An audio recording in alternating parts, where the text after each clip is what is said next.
Bismillahirrahmanirrahim. Assalamualaikum. Bertemu lagi dengan sendiri atau diantarin. Semoga kita baik-baik saja dan semoga kita masuk surga. Amin. Sekarang masuk ke video. Badan Amil Zakat Nasional. Tentu saja kemungkinan tidak asing di telinga kita, terlebih bagi para orang-orang yang pernah mendengarnya. Disebutkan menurut informasi yang beredar bahwa Badan Amil Zakat Nasional adalah sebuah lembaga pemerintah non-struktural yang berfungsi untuk mengelola zakat secara nasional.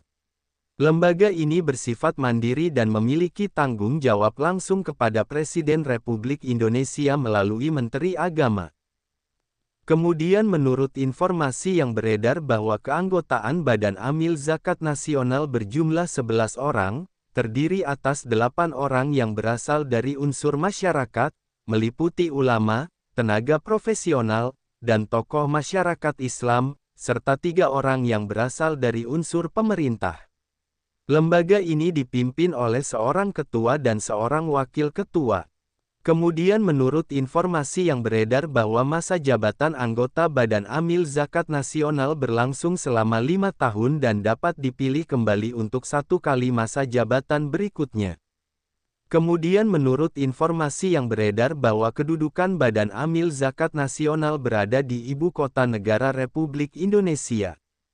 Kemudian menurut informasi yang beredar bahwa pembentukan Badan Amil Zakat Nasional bertujuan untuk mewujudkan pengelolaan zakat yang profesional, transparan, akuntabel, dan terkoordinasi secara nasional sehingga dana zakat dapat disalurkan dengan tepat sasaran dan memberikan manfaat yang luas bagi kesejahteraan umat. Kemudian menurut informasi yang beredar bahwa Badan Amil Zakat Nasional bekerja dengan cara mengumpulkan, mengelola, dan menyalurkan zakat melalui mekanisme yang diatur oleh undang-undang. Proses pengelolaan melibatkan kerjasama dengan ulama, tokoh masyarakat, tenaga profesional, serta pemerintah agar tercapai keseimbangan antara aspek syariah, regulasi dan kebutuhan masyarakat. Penjelasan panjang dari semua sudut pandang. Badan Amil Zakat Nasional merupakan lembaga resmi negara yang menjadi pilar penting dalam sistem pengelolaan zakat di Indonesia. Dari sudut pandang hukum, keberadaan Badan Amil Zakat Nasional memiliki dasar yang kuat dalam Undang-Undang Nomor 23 Tahun 2011 tentang pengelolaan zakat, yang menegaskan bahwa lembaga ini adalah satu-satunya badan yang berwenang dalam pengelolaan zakat secara nasional. Hal ini menunjukkan legalitas yang jelas serta pengakuan negara terhadap fungsi zakat sebagai instrumen keagamaan dan sosial. Dari sudut pandang agama, zakat adalah salah satu rukun Islam yang wajib ditunaikan oleh setiap muslim yang telah memenuhi syarat tertentu. Dengan adanya Badan Amil Zakat Nasional, kewajiban zakat dapat dikelola lebih baik sehingga hasil zakat dapat dimanfaatkan secara kolektif untuk membantu fakir miskin, mendukung pendidikan, layanan kesehatan, pemberdayaan ekonomi umat, dan program sosial lainnya yang sejalan dengan prinsip keadilan sosial dalam Islam. Dari sudut pandang sosial, keberadaan Badan Amil Zakat Nasional membantu memperkuat solidaritas umat. Melalui penyaluran zakat yang terorganisir, masyarakat penerima manfaat tidak hanya menerima bantuan bersifat konsumtif, tetapi juga program produktif yang mendorong kemandirian.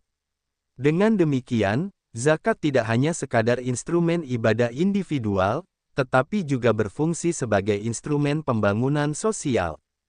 Dari sudut pandang ekonomi, zakat yang dikelola secara profesional oleh Badan Amil Zakat Nasional dapat menjadi salah satu sumber dana pembangunan umat. Dana zakat yang besar, bila dikelola dengan transparan dan tepat sasaran, mampu membantu pengentasan kemiskinan, pemberdayaan usaha kecil dan menengah, serta mendukung peningkatan kualitas hidup masyarakat.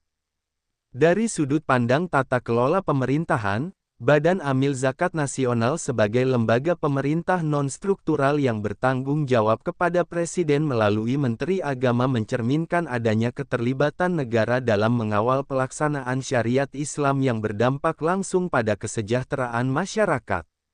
Transparansi dan akuntabilitas dalam pengelolaan zakat menjadi syarat utama agar kepercayaan masyarakat terus terjaga. Dengan berbagai sudut pandang tersebut, dapat disimpulkan bahwa Badan Amil Zakat Nasional adalah lembaga penting dalam pembangunan umat dan bangsa, yang tidak hanya menjalankan perintah agama tetapi juga mendukung terwujudnya kesejahteraan sosial dan keadilan ekonomi.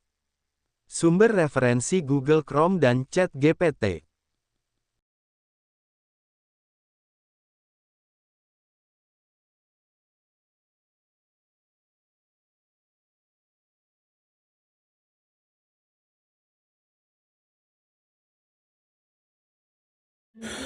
Tentu kita tahu bahwa dalam setiap perjalanan hidup selalu ada saat ketika diri kita merasa lelah, goyah, bahkan ingin menyerah.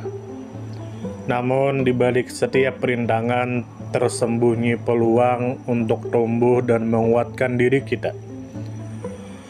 Hari ini adalah kesempatan baru, saat yang tepat untuk kembali menyusun niat, memperbaiki langkah, dan meyakini bahwa setiap tetes usaha tidak akan pernah sia-sia.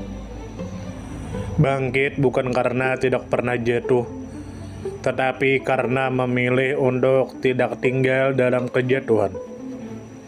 Teruslah melangkah meski perlahan, karena selangkah lebih dekat adalah lebih baik daripada diam dalam keraguan.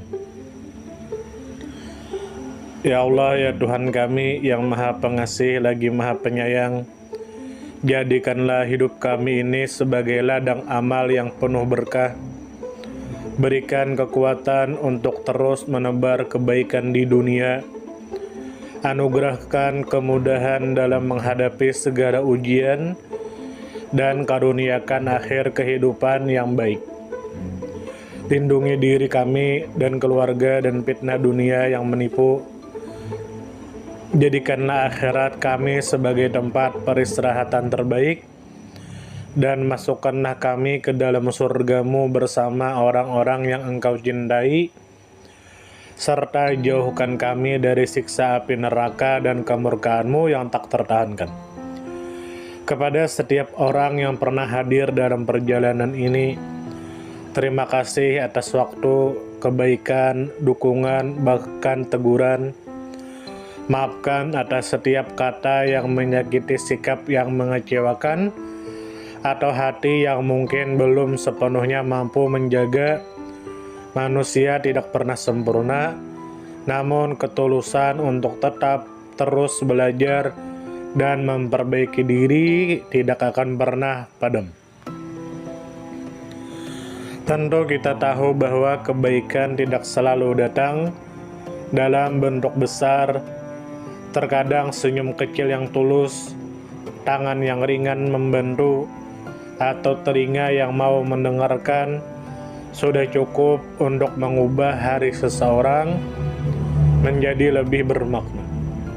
Jangan pernah kita menyepelekan kebaikan sekecil apapun, karena bisa jadi satu perbuatan kecil bisa menjadi rahmat Allah turun.